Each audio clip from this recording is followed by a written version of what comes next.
지난 시간 아브라함에 대한 18시간의 말씀을 함께 나누었습니다. 그리고 이제 오늘부터는 베드로전서의 말씀을 함께 나누고자 합니다. 이 베드로 전후서는 베드로가 기록한 서신이죠. 그 내용은 고난과 박해받는 교회의 믿음의 형제들을 격려하고 위로하고 소망으로 일으켜 세우려는 목적으로 기록한 서신이 바로 고린도 전후서입니다. 이런 소망이 그들에게 왜 필요했는가라고 묻는다면 바로 그 시대가 네로 황제의 박해 시대였기 때문에 그렇습니다.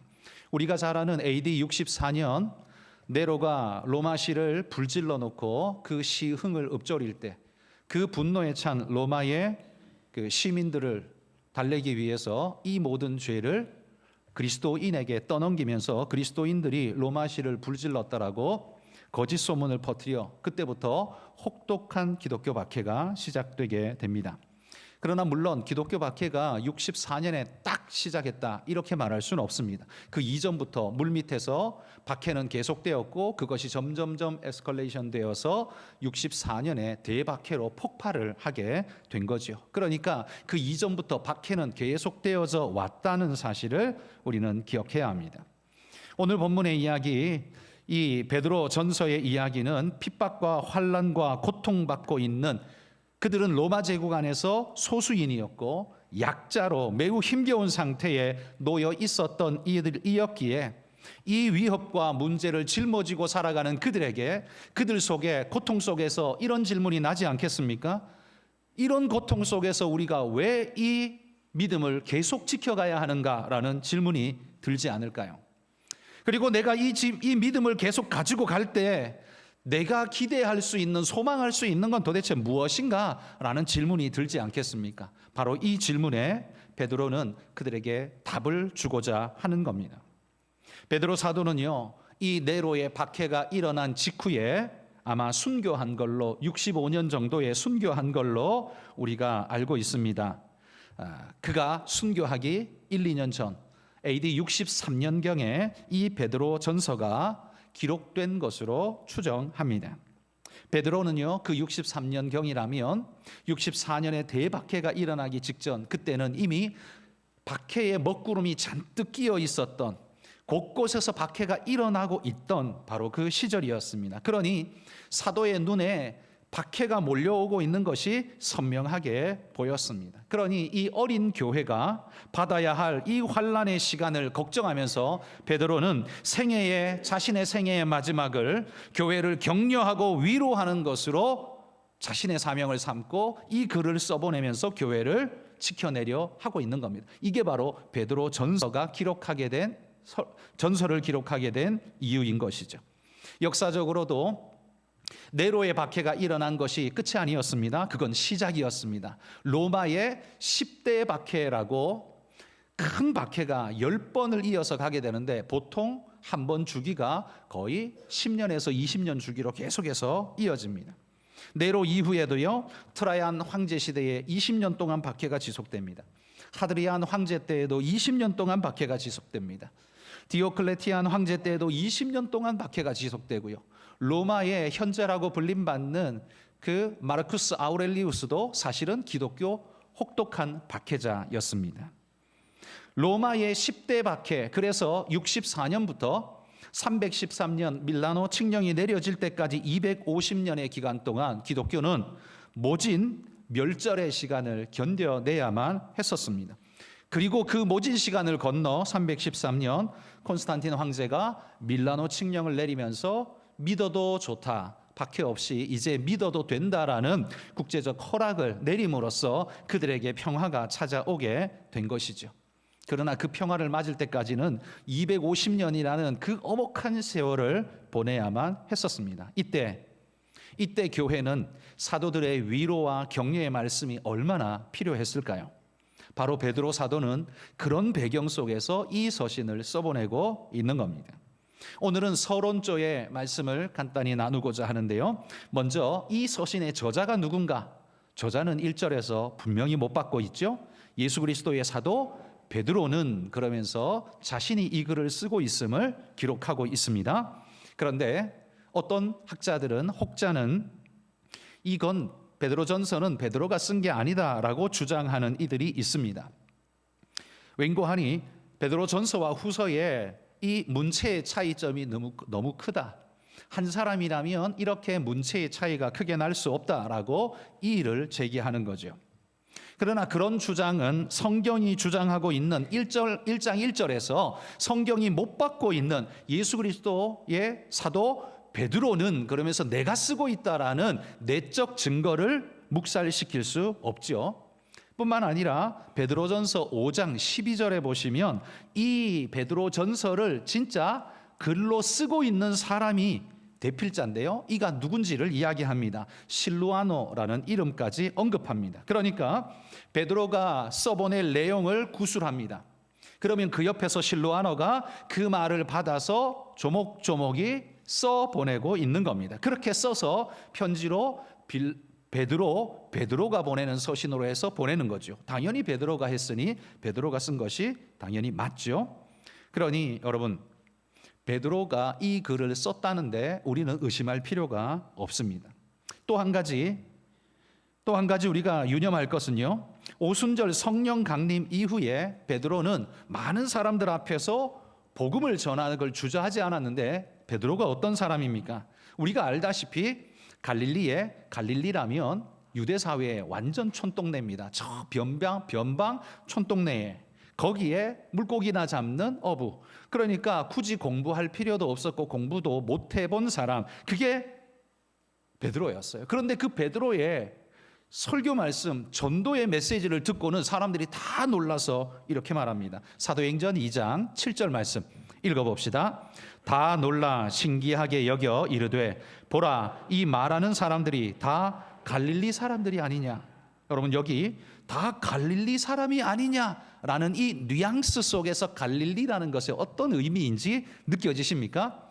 그것이 높고 대단한 학식이 있는, 존경할 만한 이런 존재들이라면 이런 말 안 할 겁니다. 이 표현은 갈릴리, 시골, 촌동네 못 배워먹은 그들이, 그것도 이방인들과 바로 옆에 붙어 사는 그들이 이렇게나 말을 잘하고 복음을 제대로 전한다고? 라는 그런 놀라움을 지금 담고서 하는 말이 이 말이지 않습니까?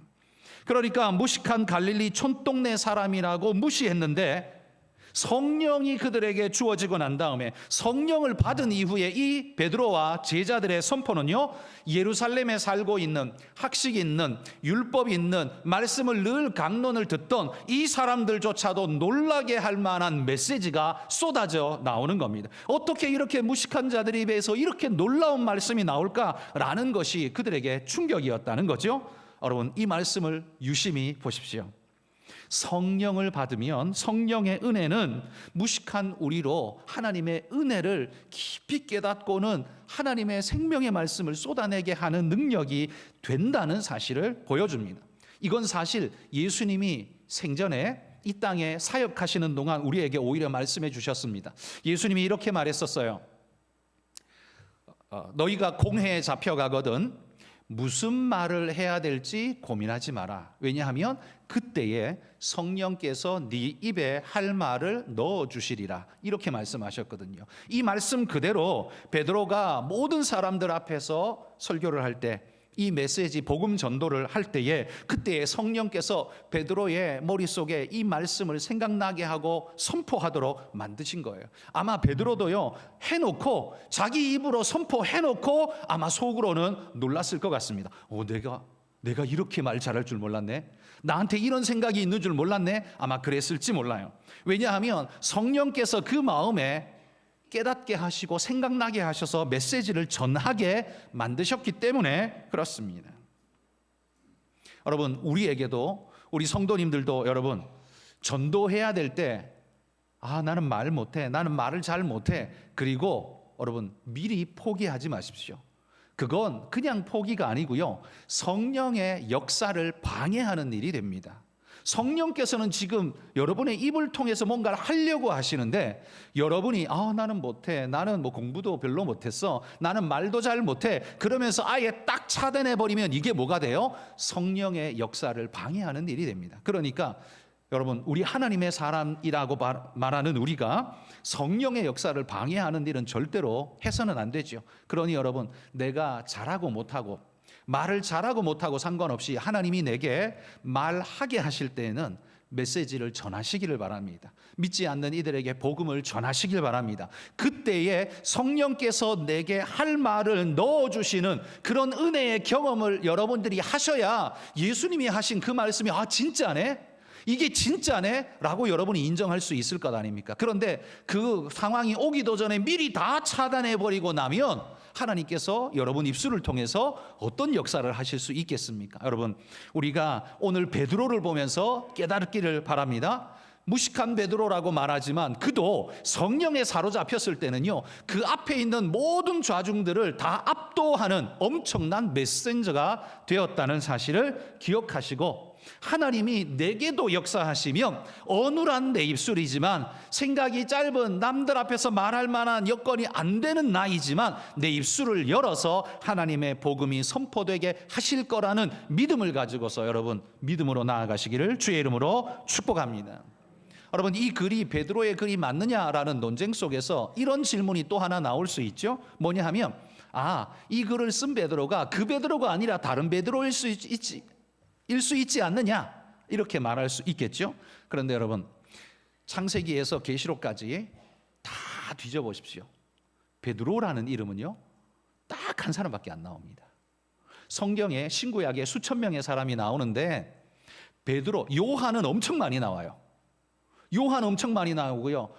비슷한 이름 사람 되게 많습니다. 그리고 조상 이름을 후대에서 이름을 이어서 쓰기 때문에요, 이름이 반복되는 이름 굉장히 많습니다. 그런데 베드로는요, 딱 한 사람밖에 안 나옵니다. 그러니까 이 글을 쓴 사람, 예수 그리스도의 사도 베드로는 이라고 말하는 이 베드로가 다른 베드로일 수 없다는 사실을 증명하는 거죠. 그러니 여러분, 우리 성도님들은 학자들이 이렇게 딴지를 걸면서 이거 베드로 말고 딴 사람이 쓴 거 아니야? 그럴 수 있잖아 라고 학자들은 태클을 걸 수 있을지 모르지만, 우리 성도님들은 성경이 말하고 있는 이대로, 말씀 그대로를 믿으시기를 주의 이름으로 축복합니다. 그리고요, 대부분의 학자들이 베드로전서는 베드로가 썼다는데 다 동의합니다. 아주 소수만이 태클을 걸고 싶은 소수만이 태클을 걸고 있습니다. 그러나 성경을 인정하고 믿는 사람들은 다 베드로가 쓴 글이라고 의심 없이 인정합니다. 그러니 여러분도 그렇게 믿어도 좋다는 이야기입니다. 그런데 여러분, 이 베드로라는 이름, 이 사람의 본명입니까? 베드로는 본명이 아니죠. 이 사람의 원래 이름 뭘까요? 베드로 원래 이름 뭐예요? 시몬입니다. 예수님 부르죠. 우리 한 구절 읽어봅시다. 요한복음 1장 42절입니다. 읽어봅시다. 네가 요한의 아들 시몬이니 장차 게바라 하리라. 게바는 번역하면 베드로라. 원래 이름이 뭐라고요? 시몬이에요. 시몬인데 그 시몬에게 예수님이 만나자, 너는 이제부터 내가 이름을 새로 지어줄 텐데 네 이름은 이제 게바야 라고 말합니다. 게바 말의 뜻이 뭐냐면 반석, 바위 이런 뜻입니다. 근데 이 괄호 해놓고 게바는 번역하면 베드로라 이렇게 말하죠. 무슨 말로 번역하면? 이건요, 게바는 아람어이고 베드로는 헬라어입니다. 뜻은 똑같은데 부르는 단어가 다르죠. 이 왜 아람어로 예수님이 이야기를 하시냐면, 그 당시에 예수님 시대의 모든 사람들은 통용 언어가 아람어였습니다. 왜 아람어였냐면 히브리어 아니에요? 히브리어는요, 성경이 쓰인 구약이 쓰인 언어고요. 그들이 남유다가 멸망하면서, 성전이 파괴되고 멸망하면서 바벨론 포로 생활을 70년을 하죠. 70년 생활하면서 바벨론에 끌려가서 아람어를 쓰게 됩니다. 식민지 백성이 그 나라의 언어를 쓸 수밖에 없겠죠. 그러면 그 아람어를 70년 동안 아람어를 쓰면서 아람어로 그냥 배울 수밖에 없고, 히브리어는 쓰이지 않기 때문에 히브리어는 잊어버리게 되는 거죠. 그 시간이 70년이었습니다. 그러니까 그 바벨론의 포로로 끌려갔던 그들이 아람어를 70년 동안 쓰고, 그들이 다음 세대가 포로 귀환으로 돌아옵니다. 돌아올 때 이들은 태어날 때부터 아람어를 썼으니까요. 돌아와서는 무슨 언어 쓸까요? 아람어를 쓸 수밖에 없어요. 왜? 포로에서 돌아온 사람들이 이스라엘을 다시 형성했으니까 그 사회는 여전히 아람어를 쓸 수밖에 없어요. 그래서 그렇게 예수님 올 때까지 계속 쓴 언어가 아람어였습니다. 그러니까 예수님이 길에서 뭐 항상 어디에서나 선포한 말씀의 언어는 히브리어가 아니라 아람어입니다. 그냥 성경을 읽을 때는 히브리어로 읽었어요. 히브리어로. 그래서 일반 언어가 아람어였기 때문에 예수님이 지금 아람어로 네 이름을 게바라 하리라. 근데 이 말을 헬라어로 번역하면 베드로라라는 이야기예요. 자, 그러면 여러분 예수님께서 베드로를 만나자마자 너는 베드로라 이렇게 이름을 지어줬어요. 왜 그랬을까요? 야, 너 보니까 너는 그냥 바위같이 단단하네.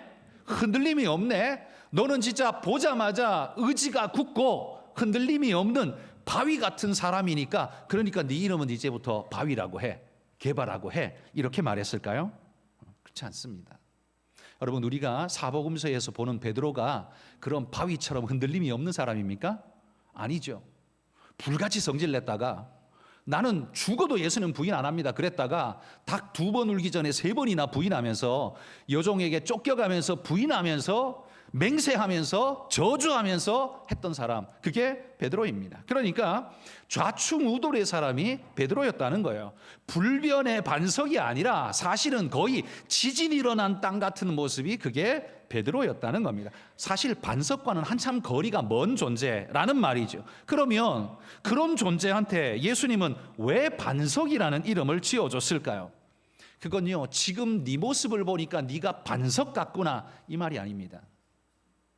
이후에 너는 반석이 될 거다라는 말씀으로 그의 이름을 지금 지어준 겁니다. 그러니까 베드로의 상태가 반석인 게 아니라 하나님이 그를 사용하여 만들어 쓰실, 변화시켜 쓰실 그의 이후의 사역의 내용과 모습이 반석 같은 자가 될 거라는 이야기를 지금 하고 있는 거예요.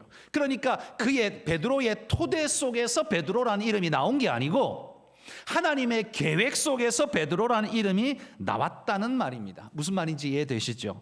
베드로의 본인의 능력에서 이름이 나온 게 아니에요. 예수님이 그렇게 만들어주겠다는 소리인 겁니다. 여러분 조각가가 조각을 하게 될 때에 처음에는 뭘 가지고 조각합니까? 돌덩이를 가지고 오든 아니면 석고상을 가지고 오든 조각을 하려면 기본 덩어리가 있을 거 아닙니까? 조각가가 멋진 다비드상을 조각하려고 큰 돌을 보는 순간 야, 여기 이 돌을 가져다가 조각해야겠다라고 생각을 할 때 그 돌덩어리는 말 그대로 우리가 볼 때는 그냥 네모난 돌덩어리가 아니겠습니까? 그런데 조각가는 그게 어떻게 보일까요? 이게 그냥 네모난 돌덩어리가 아니라요, 그 속에 형상이 이렇게 머릿속에 그려지는 거예요. 그렇지 않겠습니까?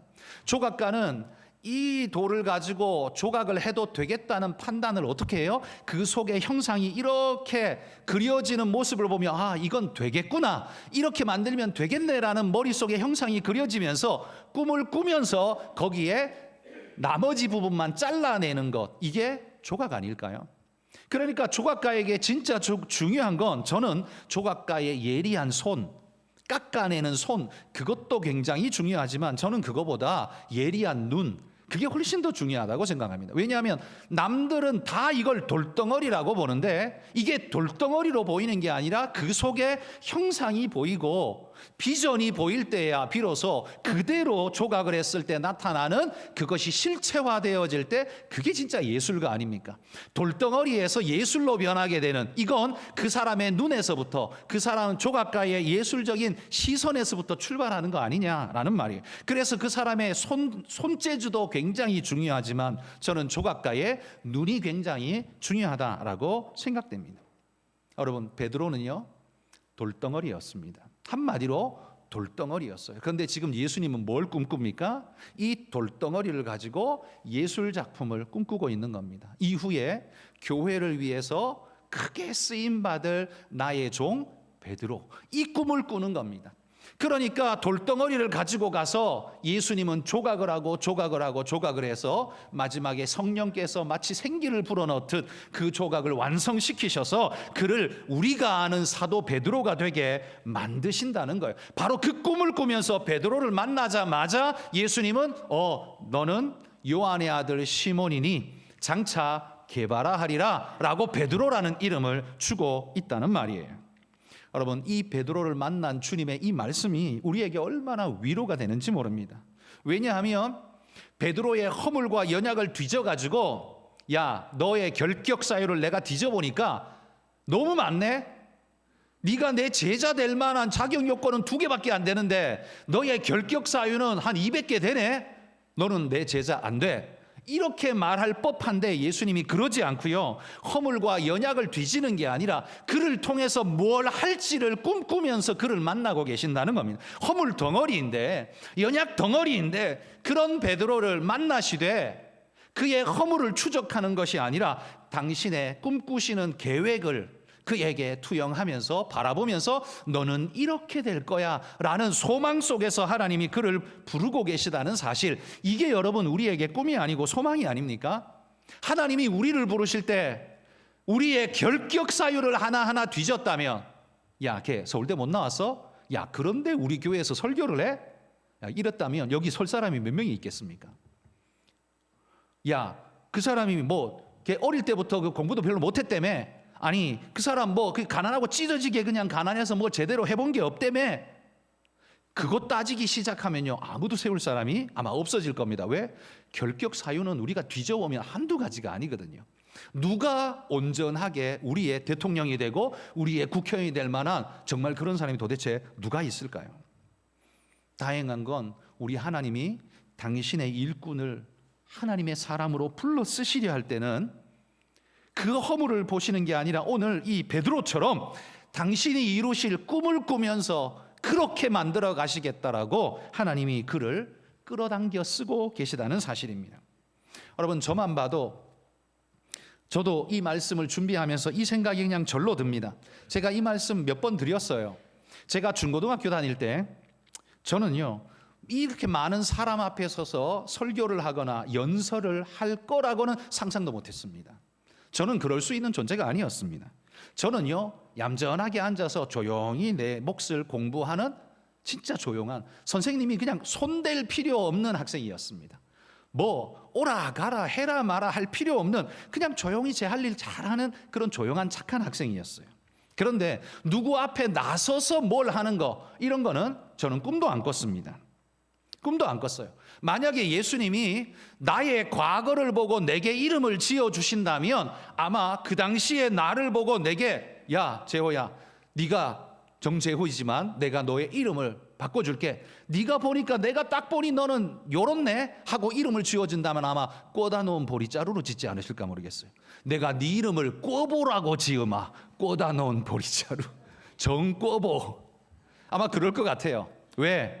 그냥 갖다 놓으면 갖다 놓은 대로 가만히 있는 친구, 그냥 시키면 시키는 대로 잘하는 친구, 그게 저였거든요.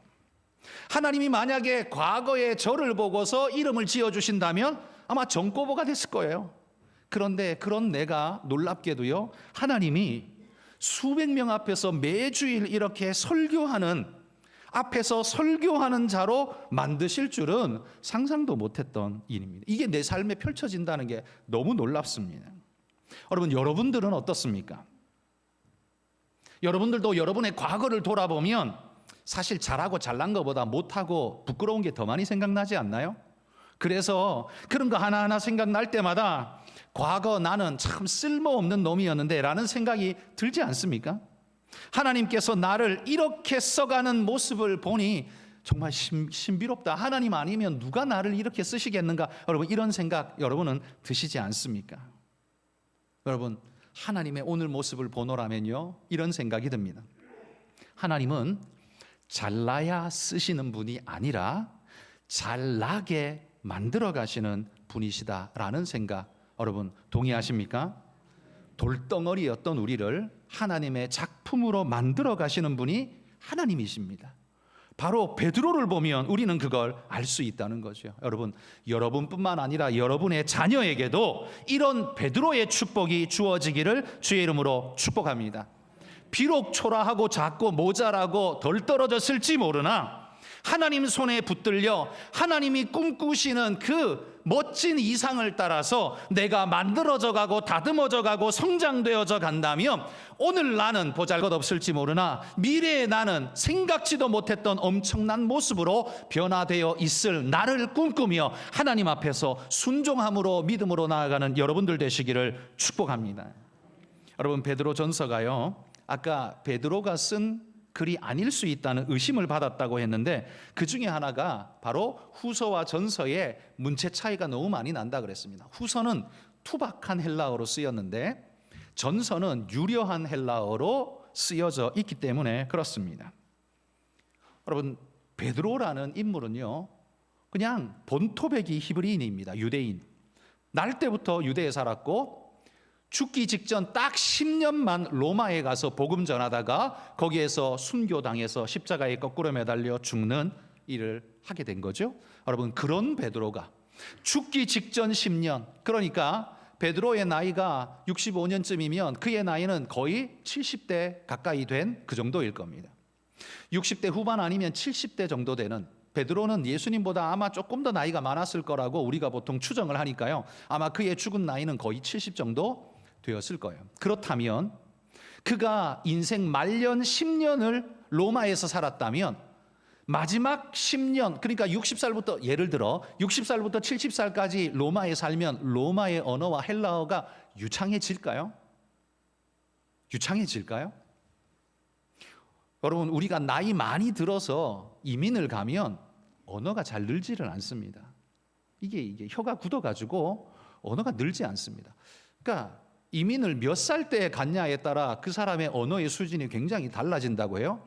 대학 때 미국을 간 친구, 고등학교 때 간 친구, 아니면 아예 취학년 전에 유치원생 때 하면 4, 5살 때 미국에 간 친구, 언어가 수준 차이가 완전히 난다고 합니다. 아예 어릴 때 가야 완전히 원어민 같은 언어를 쓸 수 있다고 해요.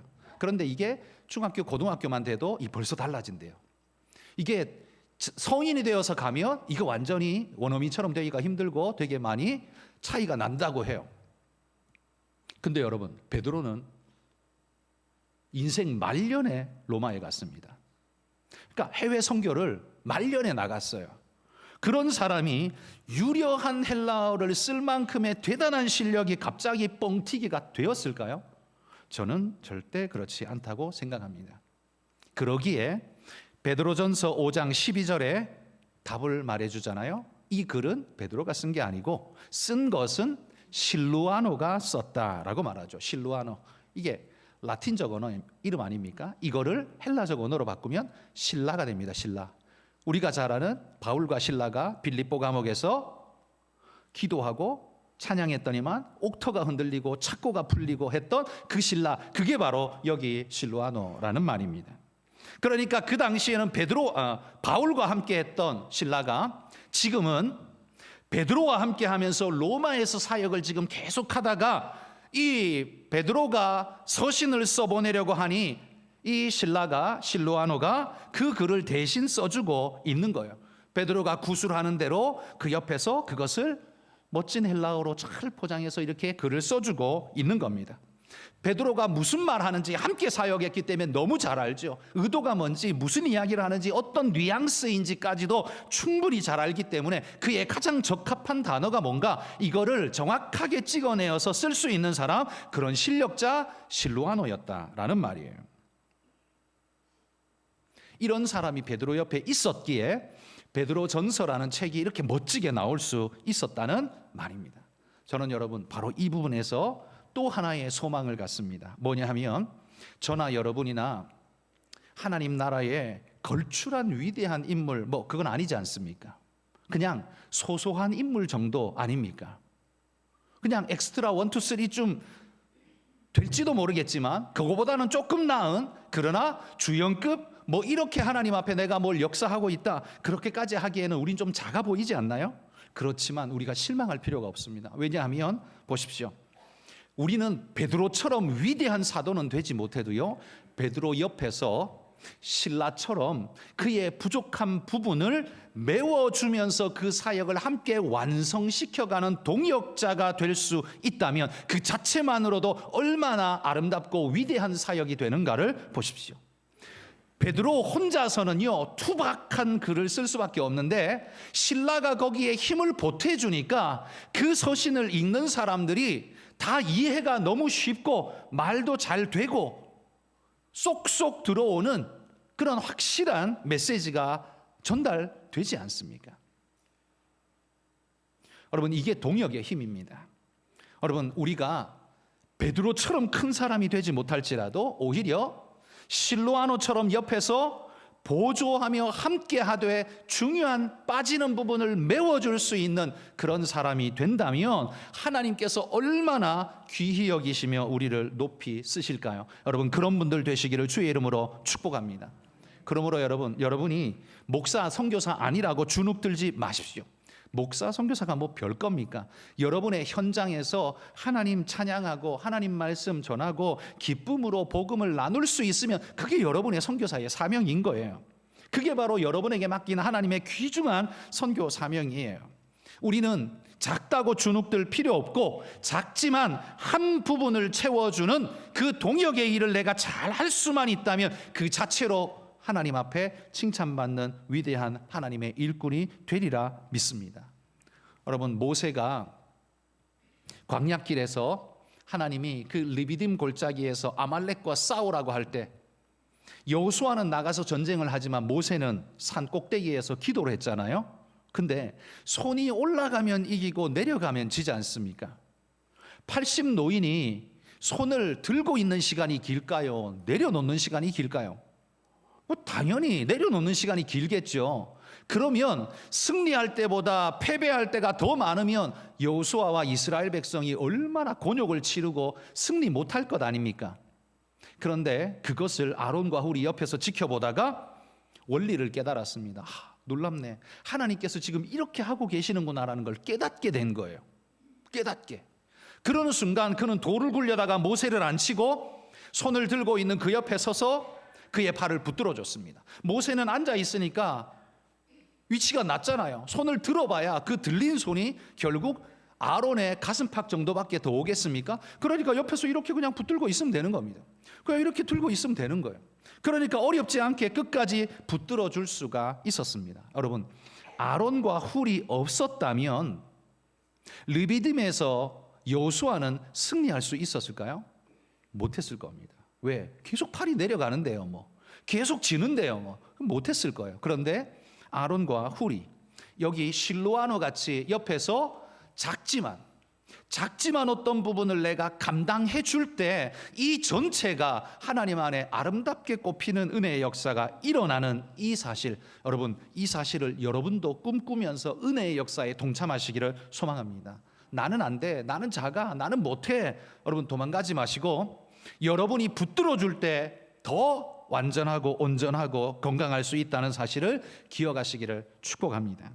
마지막으로 한 가지만 더 나누겠습니다. 여러분, 베드로가 이 서신을 쓰면서 재밌는 사실은요, 베드로 전서에 놀랍게도 돌이라는 이 메타포를 사용해서 묶고 있는, 예수님과 교회와 자신을 묶어가고 있는 이 베드로의 모습을 봅니다. 한 세 구절 한번 읽어볼 텐데요. 베드로전서 2장 4절 같이 읽어봅시다. 사람에게는 버림바 되었으나 하나님께는 택하심을 입은 보배로운 산돌이신 예수께 나아가. 여기 예수님을 뭐에 비유하고 있어요? 예수님이 뭐라고요? 보배로운 산돌. 예수님도 지금 돌이래요. 근데 살아있는 돌, 생명 있는 살려주는 돌이 됐대요. 돌. 자, 6절도 읽어봅시다. 2장 6절. 성경에 기록되었으되 보라, 내가 택한 보배로운 모퉁이 돌을 시온에 두노니 그를 믿는 자는 부끄러움을 당하지 아니하리라 하였으니. 자, 여기 예수님을 어떤 돌에 비유해요?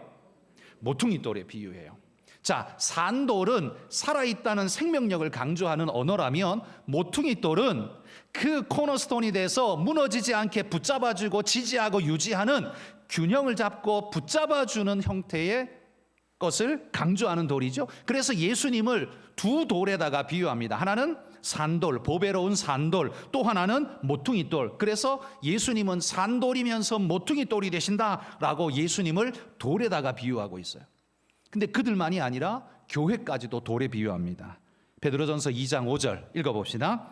너희도 산돌같이 신령한 집으로 세워지고 예수 그리스도로 말미암아 하나님이 기쁘시게 받으실 신령한 제사를 드릴 거룩한 제사장이 될지니라. 너희도 뭐같이? 산돌같이. 산돌은 아까 누구였어요? 예수님이었잖아요. 예수님처럼 너희도 산돌이 되어서 뭘 세워져요? 신령한 집으로 세워지고, 이 신령한 집이 뭘까요? 이게 교회입니다.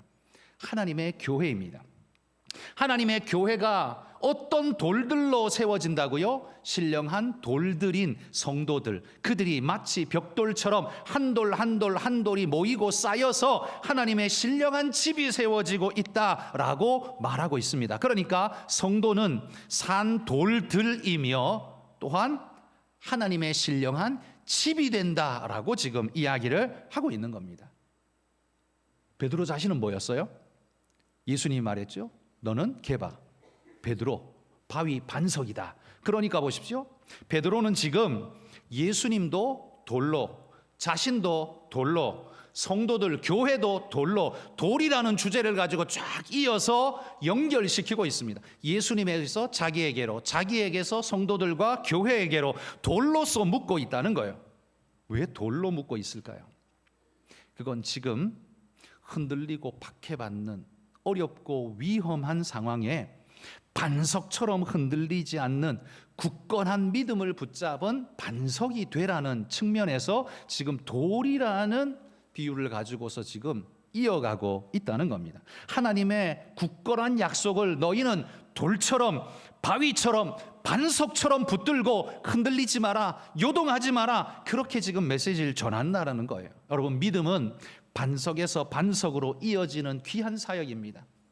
산돌이요 모퉁이 돌이신 우리 주님에게서부터 우리에게로, 그리고 영원한 하나님의 나라에까지 이어지는 믿음의 귀한 반석의 계보라는 거예요.